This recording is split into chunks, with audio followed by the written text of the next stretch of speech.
165 cantones del país sufren inundaciones o deslaves por las lluvias, que hasta ahora dejan 9 fallecidos y unas 6.400 familias perjudicadas. 22 barrios del Cantón Bolívar están bajo el agua debido al desbordamiento del río Mosca, que afectó a 3.000 familias. Esta tarde está previsto que se conozcan los cambios en la cúpula de la policía. Extraoficialmente se conoce que de los 10 generales, la mayoría será ratificada. El Pleno de la Asamblea aprobó el informe que establece la responsabilidad política del ministro de Defensa, Giancarlo Lofredo, en el caso de los 4 niños de Guayaquil. 96 trabajadores de Petroecuador deberán devolver $15 millones pagados ilegalmente según la Corte Constitucional.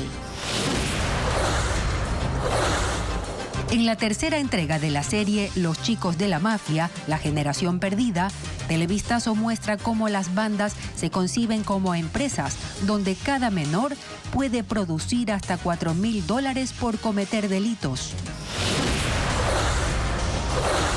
Un apagón masivo dejó 7 horas sin luz a 14 de las 16 regiones de Chile y paralizó las actividades de unos 19 millones de personas en 90% del país.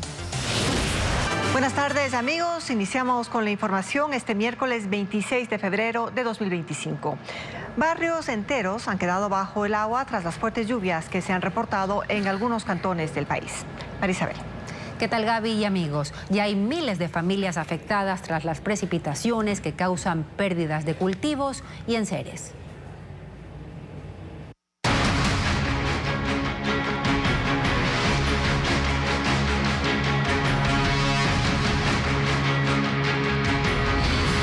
Lluvias, los estragos aumentan.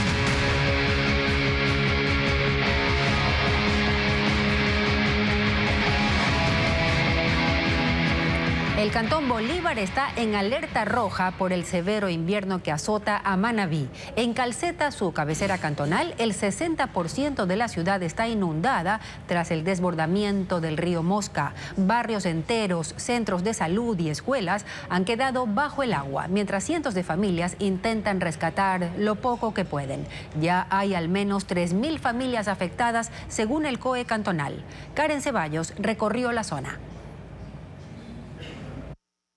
22 barrios de Calceta tienen sus calles inundadas. Estos conforman el 60% de la cabecera cantonal de Bolívar, localidad manabita de más de 40.000 habitantes, donde esta semana el río Mosca se desbordó.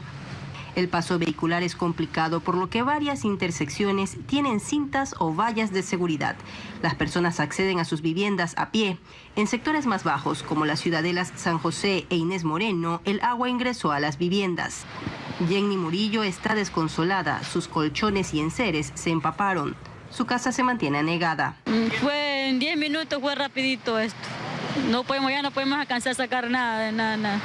Gente rescatando algo de ropa y saliendo a pasar esta emergencia con familiares. Es parte de las imágenes que se encuentran en la ciudad. Nevera, lavadora, todas esas cosas se le había mojado el motor y prácticamente me imagino que han de estar dañados. El COE cantonal calcula en 3.000 los hogares impactados por el temporal. 2.500 familias en el área de lo que es la ciudad, más de 500 familias en las diferentes comunidades. Hemos venido a alerta amarilla, alerta naranja y ya hemos declarado la alerta roja. Además, la unidad de salud del Seguro Social de Calceta y 17 establecimientos educativos se encuentran anegados. También se realiza el monitoreo del caudal del río Carrizal, otro afluente que podría inundar el casco central de Bolívar si llega a desbordarse. Ecuador enfrenta un invierno que desde enero hasta este 26 de febrero afecta a 23 provincias y en ellas 165 cantones soportan inundaciones y deslaves principalmente. Pero las lluvias impactan con más fuerza en Esmeraldas, Manabí, Los Ríos, Guayas, Santa Elena, El Oro, Azuay y Loja. Por eso fueron declaradas en emergencia.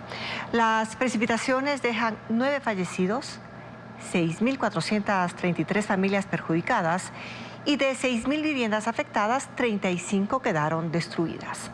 La época invernal también está arrasando con zonas agrícolas.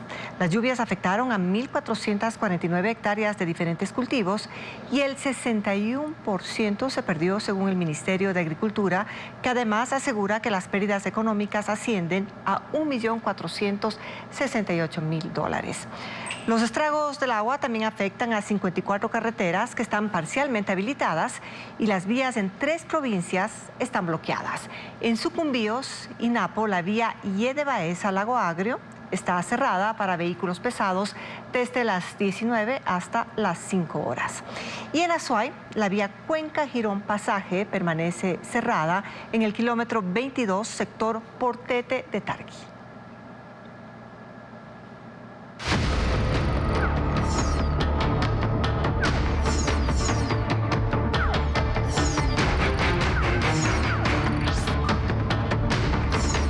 Los chicos de la mafia, la generación perdida. Los menores de edad llaman empresas a las organizaciones criminales que los reclutan a cambio de dinero y droga. Los niños y adolescentes deben traficar, tienen horarios y metas. En la tercera parte de Chicos de la Mafia, la generación perdida, la historia de 2 de esos menores de la mafia en Guayaquil.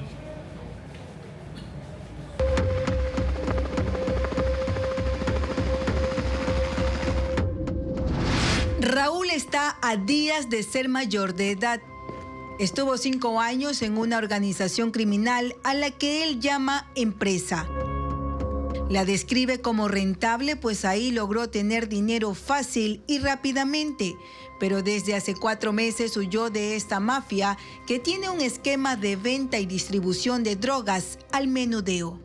La misma persona que me la ofreció al principio, bueno, me captó de manera que se dio cuenta que yo tenía una capacidad de hablar y una capacidad más como que madura, a pesar de que tengo 17 años. Como en mi casa, quizás una familia humilde, no me daban lo que un adolescente en su momento quería.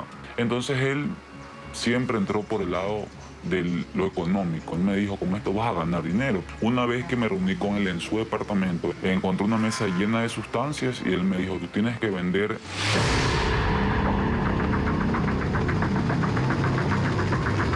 Como si fuera un trabajo formal, debía cumplir horarios y tenía asignaciones específicas.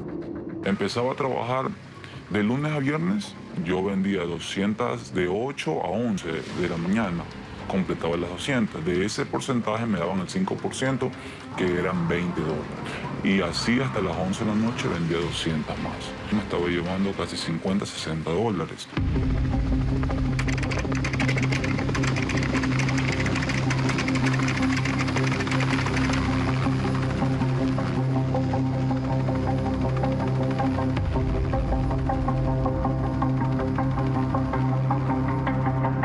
Dos veces fue detenido con drogas, pero las ventas seguían porque otros menores se hacían cargo de la calle en la que él traficaba. En el grupo en el que yo estaba, trabajaba con 6 menores de edad, igual que yo. Conmigo eran 7. Ya habían de 14, de 15, 17, de 13 años. Si no vendes hasta tal hora, bueno, tienes que ir a caminar, a ofrecerla. Entonces muchas veces nos arriesgábamos a salir a otras calles, ya simulando que la autoridad nos vaya a coger o hasta tener problemas con de otro bando.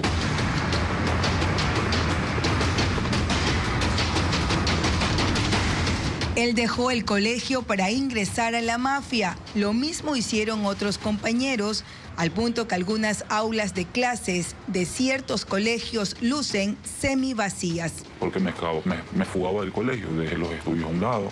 Le decía a mi mamá que salía a estudiar con un uniforme, llegaba, me cambiaba y iba al trabajo supuestamente.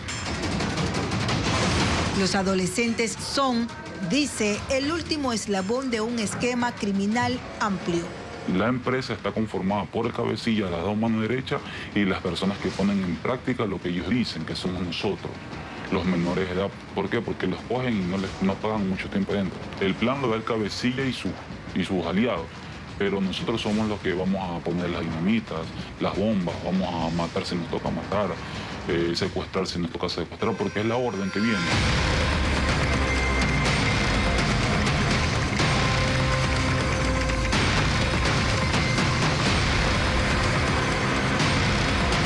pide, por ejemplo, $5.000 de recompensa.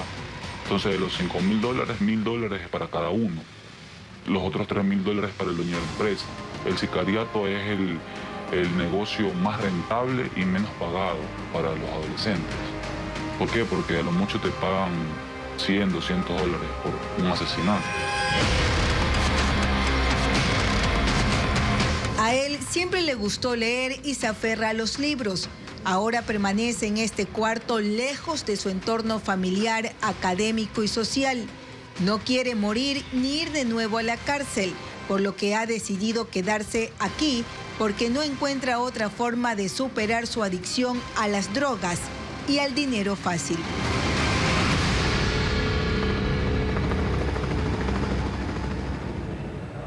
Mañana, en el cuarto reportaje de la serie Generación Perdida, 2 menores de edad aseguran que no conocen las alternativas del Estado para salir de las mafias. Y los que son recluidos en el Centro de Menores Infractores salen más bien expertos en otros delitos, como el sicariato. Chile sufrió un apagón masivo que dejó al 90% de la población sin electricidad por 7 horas. El servicio se ha ido restableciendo en gran parte del país, pero de manera intermitente. El presidente Gabriel Boric declaró estado de excepción y dijo que el problema se debió a una falla en las líneas de transmisión. A las 3:15 de la tarde del martes, Chile quedó sin energía. Un apagón dejó sin luz a 14 de las 16 regiones, paralizando las actividades para más de 19 millones de personas en el 90% del territorio.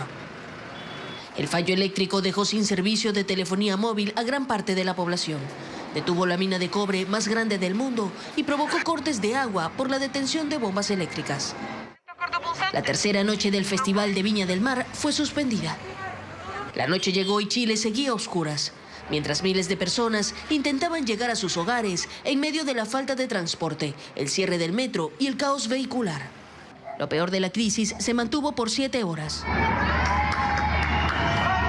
Luego el servicio empezó a restablecerse de manera intermitente en algunas zonas y en ese momento el presidente Gabriel Boric le habló al país. Esto es indignante, porque no es posible que la vida cotidiana de millones de chilenos y chilenas se vea alterada de esta forma por empresas que no hacen bien su trabajo. Y declaró toque de queda hasta las 6 de la mañana de este miércoles para garantizar la seguridad.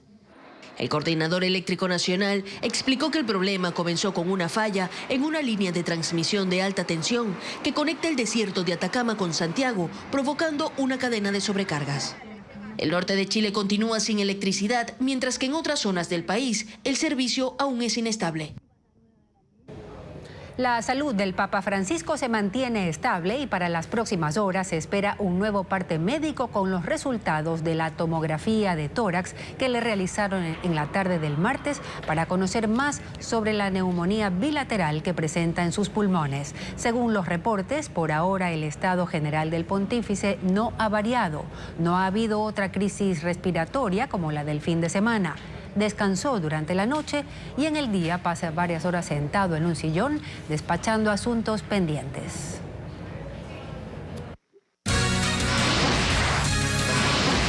En breve, la mayoría de la cúpula policial será ratificada. Extraoficialmente se sabe que sobre todo un general está en entredicho.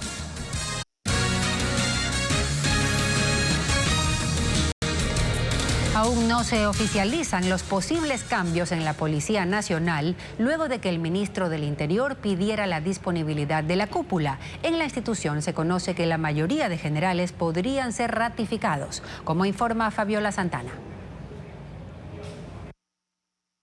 Hay incertidumbre en la Policía Nacional por los resultados de la primera reunión entre el ministro del Interior, John Reinberg, y la cúpula policial este martes, en la cual hubo reclamos de lado y lado y por parte del ministro el pedido de disponibilidad a 10 generales. Con las horas la tensión ha disminuido. Extraoficialmente se sabe que la mayoría de generales será ratificada. Una incógnita se mantiene sobre lo que pasará con el general Víctor Herrera en la Dirección General de Inteligencia, una unidad sensible imprescindible para las estrategias de seguridad. Se sabe igualmente que los generales dieron a conocer al ministro el estado del equipamiento y la necesidad de renovarlo. Por ello, las últimas declaraciones del subcomandante Freddy Zarzosa fueron mejor evaluadas por el Ejecutivo. Esta tarde se prevé que haya una rueda de prensa del comandante general de la policía, Víctor Zárate, aunque esa información no ha sido oficializada. En este momento, en la Policía Nacional hay 18 plazas para generales, solo 10 están ocupadas. Las demás son comandadas por coroneles, incluidas direcciones estratégicas como la Policía Judicial, la DINASET y la Dirección Antinarcóticos, también la Dirección de Talento Humano y algunas comandancias zonales. En septiembre está previsto el ascenso a nuevos generales. Son 17 candidatos de la promoción 56 y están en el curso de ascenso. La Asamblea resolvió reconocer la responsabilidad política del ministro de Defensa, Giancarlo Loffredo, por incumplimiento de funciones en el caso de los 4 niños de las Malvinas. Con 66 votos a favor se aprobó la moción del correísmo. Patricio Díaz informa que desde ADN pidieron que el tema no se politice. 66 legisladores apoyaron la moción del correísmo para aprobar el informe de la Comisión de la Niñez sobre el caso de los 4 niños de las Malvinas asesinados el pasado diciembre. Ellos señalaron la responsabilidad política del ministro de Defensa, Giancarlo Loffredo, por incumplimiento de funciones. No incluyeron un pedido de juicio político, debido a que ya había sido presentado por el legislador Héctor Valladares de la Revolución Ciudadana. Según el informe, es responsabilidad de Loffredo la capacitación y control sobre el respeto de los derechos humanos de las Fuerzas Armadas. Esto pudo ser prevenido y evitado si la patrulla militar hubiese conocido y respetado los protocolos para proteger y garantizar el derecho a la vida y a la integridad de los niños. El informe señala que el caso no es un hecho aislado, sino que existen reiteradas violaciones a los derechos humanos. Esto fue cuestionado por el legislador Lucio Gutiérrez porque dice que generaliza la acusación contra todas las Fuerzas Armadas. Y una vez dejen la hipocresía y díganlo. ¿Quieren que Fuerzas Armadas se retire de las calles para que sus compinches, los de los grupos de delincuencia organizada, tomen el control de las calles? Pachacútec apoyó el informe. Mariana Yumbay resaltó su preocupación por los datos que entregan organizaciones de derechos humanos dentro del conflicto armado interno.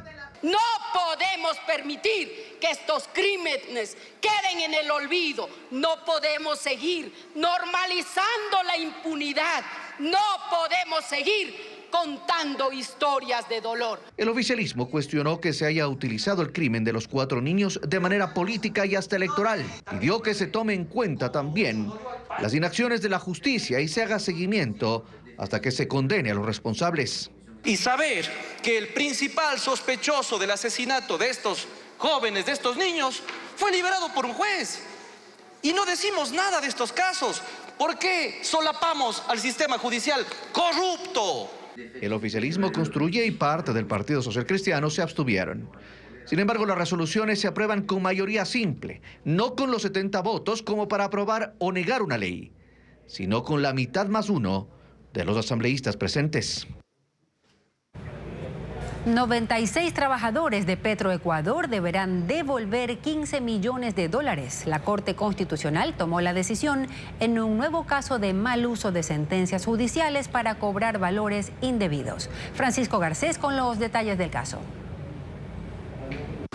Petroecuador tiene hasta marzo para recuperar $15 millones que pagó ilegalmente a 96 trabajadores. El próximo mes deberá informar a la Corte Constitucional las gestiones hechas y el monto recuperado. Esa corte anuló a finales de noviembre las 2 sentencias que beneficiaban a los trabajadores y emitió primordialmente 2 decisiones: que se investigue a los jueces que las emitieron y que Petroecuador acuerde con los empleados la devolución del dinero o, de lo contrario, que inicie las acciones legales pertinentes. El caso nació en 2022 cuando 96 trabajadores presentaron una acción de protección para que Petroecuador cumpla el mandato constituyente que ordenó que los trabajadores tercerizados sean contratados. Según la demanda, algunos fueron desvinculados, otros ingresaron con sueldos menores o fueron separados al cabo de 6 meses. El juez Jorge Pinos Galindo de Atacames sentenció a Petroecuador a reintegrar a los trabajadores desvinculados e indemnizarlos. Luego, otro juez, Clever Salcedo, determinó que Petroecuador debía pagar $30 millones en 5 días. El 9 de enero de 2023, la empresa pagó 15 millones. La Corte Constitucional determinó que en este caso también los jueces usaron la acción de protección para otorgar beneficios laborales. Estos temas deben ser resueltos por los tribunales contencioso-administrativos. En este caso, según la Corte, los jueces recurrieron a un mecanismo fuera de la ley para determinar la indemnización. La Fiscalía ahora debe investigar por pedido de la Corte a los 2 jueces por prevaricato. La Corte también dispuso que el Consejo de la Judicatura sancione, de ser el caso, a otros 3 jueces de la Sala de la Corte de Esmeraldas que negaron la apelación que hizo Petroecuador.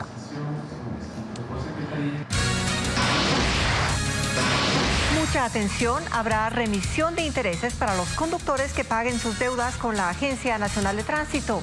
¿Desde qué monto y hasta cuándo aplica el beneficio? Ya se lo contamos. Los usuarios que paguen el 30% de las deudas que mantienen con la Agencia Nacional de Tránsito se beneficiarán de la eliminación del 100% de los intereses. Esa es una ventaja que se creó en la Ley de Alivio Financiero y que estará vigente hasta el 30 de junio.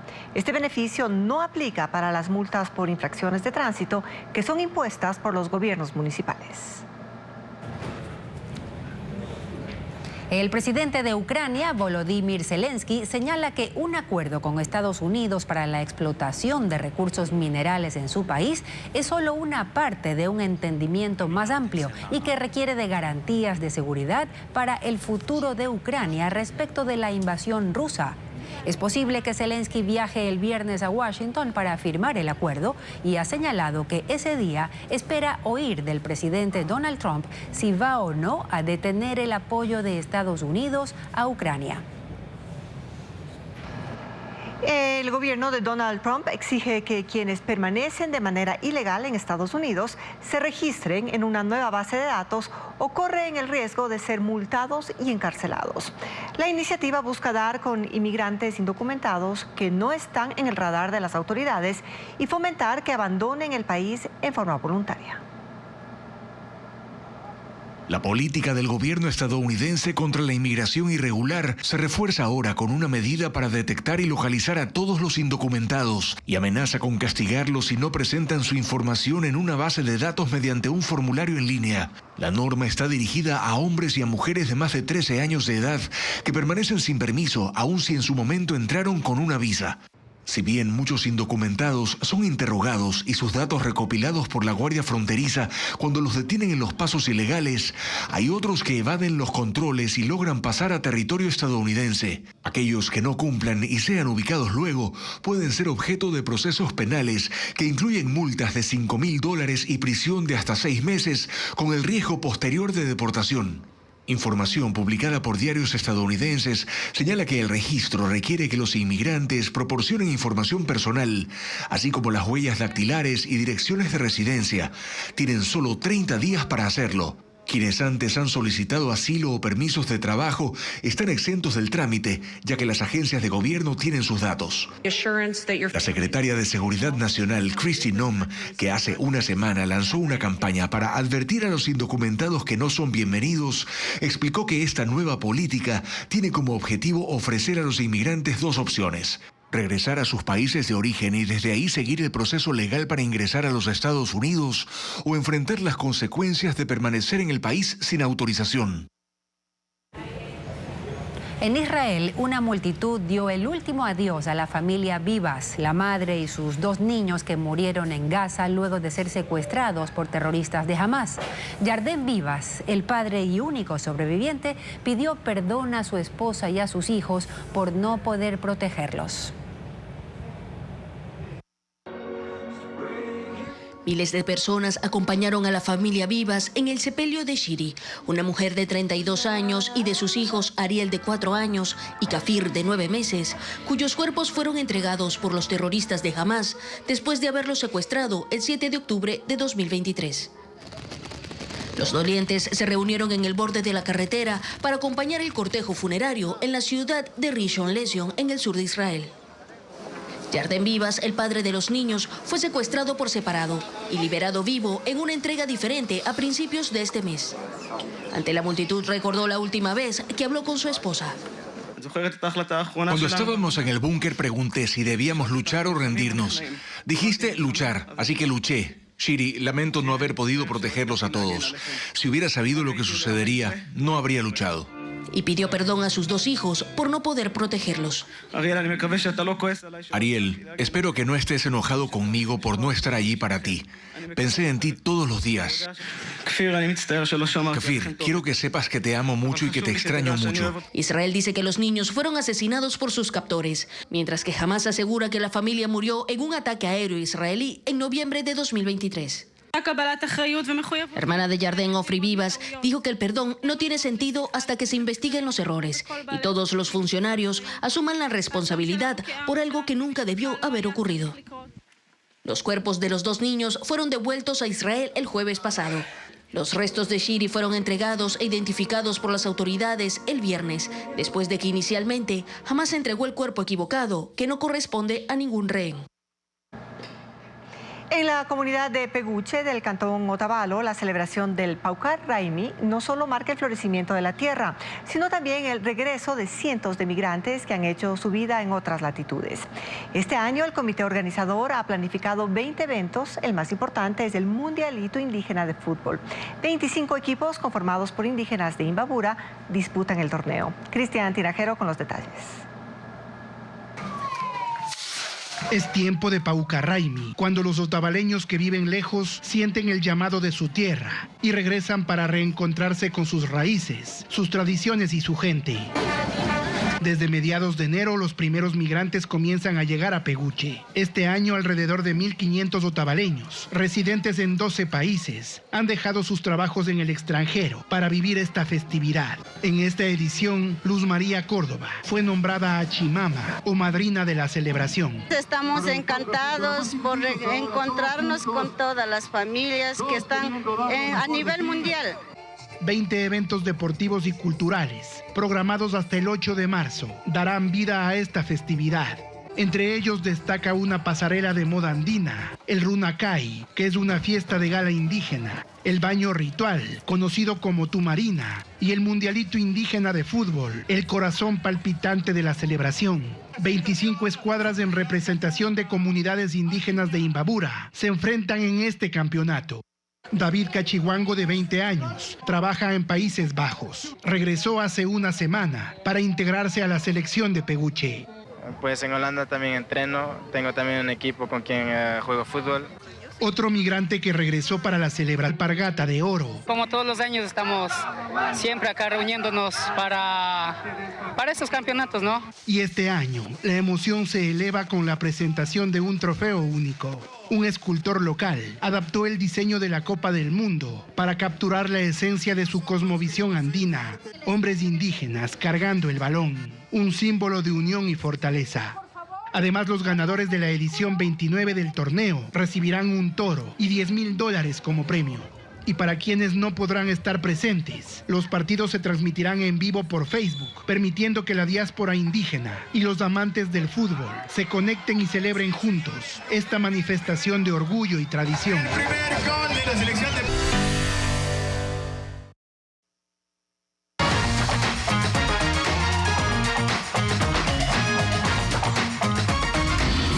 Carnaval, el desenfreno permitido. Decenas de actividades a propósito del feriado de carnaval esperan a los turistas. En cantones de la costa, sierra y Amazonía, los festejos aumentarán desde el sábado por la mañana, informa Luis Alfredo Zúñiga. En Puerto Viejo el carnaval se activa desde el sábado. El pregón carnavalero arranca a las 5 de la tarde en el malecón de Crucita, donde 2 horas más tarde se elegirá a la reina del carnaval. Y el domingo a las 7 de la noche se dará el concierto de Giancarlo Centeno, Dayanara y las Nenas. Y a la misma hora en el Parque Central de Calderón se presentarán Los Terribles Diamantes y Jaime Enrique Aymara. En Santa Elena, Salinas, también tiene amplia agenda. El sábado en el sector de Las Palmeras se elegirá la reina del carnaval a las 6:30 de la tarde. El domingo a lo largo del malecón se vivirá la murga carnavalera, que inicia a las 4 de la tarde. Y en la noche habrá un show musical internacional con Wilfrido Vargas y más artistas. Mientras la noche de lunes se dará un festival de luces en el malecón de Chipipe. En Baños de Agua Santa la fiesta continúa. El 1 de marzo se hará la tradicional quema de la chamisa, en la que los agricultores agradecen por la cosecha y realizan actividades culturales. Del 1 al 4 de marzo en el Estadio Coronel José Silva Romo se realiza la Gran Feria de Baños, con conciertos que incluyen al Grupo Jarcas, Combinación Vallenata y más, mientras la ronda nocturnal arranca a las 8 de la noche del domingo y el 4 de marzo habrá un festival juvenil desde las 2 de la tarde. Quienes vayan a Cuenca disfrutarán del desfile de carnaval a las 9 de la mañana del sábado, que parte desde el Parque San Blas, y en la noche, en la Ciudadela Álvarez, se presenta la reggaetonera Ivy Queen. Además, el lunes se realizará el Festival del Motepata, a orillas del río Machángara. Guano en Chimborazo enciende el feriado con un corso de carnaval a las 2 de la tarde del domingo, que inicia en la ex escuela Abdún Calderón. Desde ahí a las 6 de la tarde también saldrá la rondalia nocturna. Y el lunes habrá un show artístico con la presentación de Dayanara, Papaya Dada y Pipe Bueno. Macas en la Amazonía realizará el Puach Usantay Sinai, con cabalgatas, elección de la reina del carnaval y shows artísticos. El 2 de marzo el Festival de Música Electrónica y Urbana se realizará a las 2 de la tarde. Y el lunes se elegirá la reina de la guayusa y la canela en la explanada del Centro Agrícola de Morona. Una agenda amplia para los 4 días de feriado. Y Guaranda también se alista para su carnaval. Una explosión de música, color y tradición convierte a la ciudad en el centro de una de las fiestas más esperadas del año. 60 delegaciones entre comparsas, carros alegóricos y bandas de músicos darán vida al desfile. La construcción de los carros alegóricos entra en su fase final, mientras los grupos de danza intensifican los ensayos para la gran fiesta de los guarandeños. Con aerografía y una paleta de colores intensos, verde, rosado, azul y degradados llamativos, se ultiman los detalles de los 10 carros alegóricos que desfilarán en el corso carnavalero de Guaranda el próximo 2 de marzo. 12 artesanos que llevan un mes trabajando dan forma a estas esculturas, comenzando con el dibujo y tallado en espumaflex, seguido del pegado de papel con engrudo. Una vez seco, aplican yeso antes de darle color. La pintura se realiza con soplete en las estructuras principales, mientras los detalles más finos se trabajan con pinceles. Así toman vida figuras como el acordeón, la guitarra, el tambor y el rondador, instrumentos andinos que acompañan las coplas. La naturaleza también está representada con flores y el pájaro azul, ave emblemática de la provincia de Bolívar. Además, los carros incluyen representaciones de la mujer y el hombre guarandeños, destacando la riqueza de su cultura indígena. Para la fiesta mayor de los guarandeños, también se alistan 40 delegaciones de comparsas. Los ensayos se extienden entre 12 y 20 horas semanales. El Ballet Cultural Paula Regui Saltos prepara 40 de sus integrantes para este evento. Los trajes incluirán ponchos, zamarrones, sombreros, anacos, bayetas y collares. El maquillaje resaltará los tonos rosados y morados. Poder salir a las calles, disfrutar, animar, gritar y decir que viva Guaranda, que viva los carnavales. Es algo súpermente hermoso. La venta de instrumentos andinos, los pequeños comercios y la gastronomía local también se preparan para la llegada de más de 80,000 turistas. Platos tradicionales como la fritada con mote y tortilla de papa estarán entre las opciones para quienes visiten el Cantón de los Eternos Carnavales. La ciudad alemana de Colonia alista un desfile de carrozas de carnaval que mezclan la tradición con la crítica social y el humor político.